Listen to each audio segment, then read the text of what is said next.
Hello বন্ধুরা, cricket Times বাংলায় তোমাদের স্বাগত। বন্ধুরা, কলকাতা কিন্তু প্রথম ম্যাচে লজ্জাজনকভাবে হেরে গেল এবং হার দিয়েই যাত্রা শুরু করলো কলকাতা নাইট রাইডার্স। 22 বল থাকতে জয় ছিনিয়ে নিল আরসিবি। বেশ কয়েক বছর কলকাতার বিরুদ্ধে ব্যর্থতার পর ফাইনালি কলকাতার ঘরের মাঠে কলকাতাকে হারিয়ে দুরন্ত জয় পেল আরসিবি।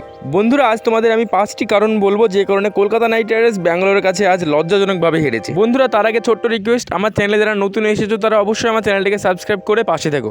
বন্ধুরা, প্রথম কারণটি হলো অবশ্যই টস ফ্যাক্টর, যেখানে বেশ কয়েক বছর ধরে দেখে আসছি ইডেন গার্ডেন্সে প্রত্যেকটি দল যারা আগে ব্যাট করেছে তারাই বেশিরভাগ ক্ষেত্রে পরাজিত হয়েছে এবং চেজিং টিম যারা পরে ব্যাট করেছে তারাই বেশিরভাগ ক্ষেত্রে জয়লাভ পেয়েছে। এক্ষেত্রেও সেটাই হয়েছে।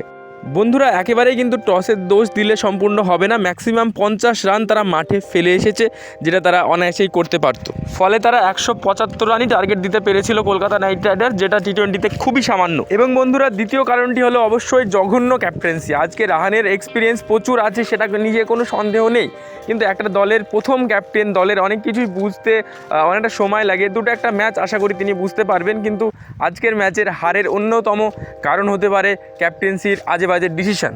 বন্ধুরা, এরপরে যদি বলতে হয় তাহলে সল্ট, স্টার্ক এবং শ্রেয়াস, অবশ্যই তাদের অভাব আমরা আজ বুঝতে পেরেছি।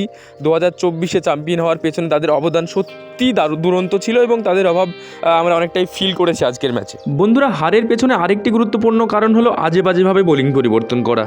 নর্মালি দেখো, যেখানে রানের গতি অবশ্যই ঝড়ের গতিতে রান উঠছে, সেক্ষেত্রে অবশ্যই দলের সেরা বোলিংদেরকে আমাকে সামনে নিয়ে আসতে হবে, কিন্তু সেক্ষেত্রে কিন্তু হর্ষিত রানা বা সুনীল নারায়ণের মতো সেরা বোলিংকে অনেকটাই লেটে তারা নিয়ে এসেছে কলকাতা নাইট রাইডার্স। সেটা কিন্তু অনেকটাই মানে ফল্ট হয়েছে, যেখানে অনেকটাই রান তারা আগেই তুলে ফেলতে সক্ষম হয়েছে।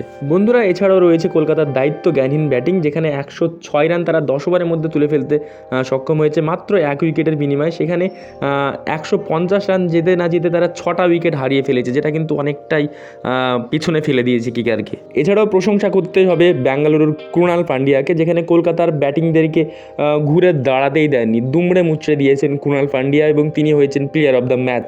বন্ধুরা, ওপেনিং যেটি সল্টের 56 এবং বিরাট কোহলির 59 পুরোটাই কলকাতাকে শেষ করে দিয়েছে। তবে বন্ধুরা, কলকাতার জন্য একটা জিনিসই পাওয়া, সেটা হচ্ছে আজিঙ্কে রাহানের দুরন্ত ব্যাটিং, ক্লাসিক ব্যাটিং।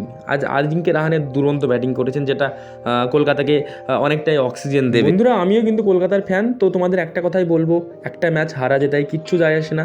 নতুন ক্যাপ্টেন, নতুন দলে পরিবর্তন, এটা হতেই থাকবে। পরবর্তী ম্যাচ অবশ্যই কেকেআর ঘুরে দাঁড়াবে। তো বন্ধুরা, ভিডিওটা এখানে শেষ করছি। ভালো লাগলে লাইক, কমেন্ট, শেয়ার এবং সাবস্ক্রাইব করে দিও। ধন্যবাদ।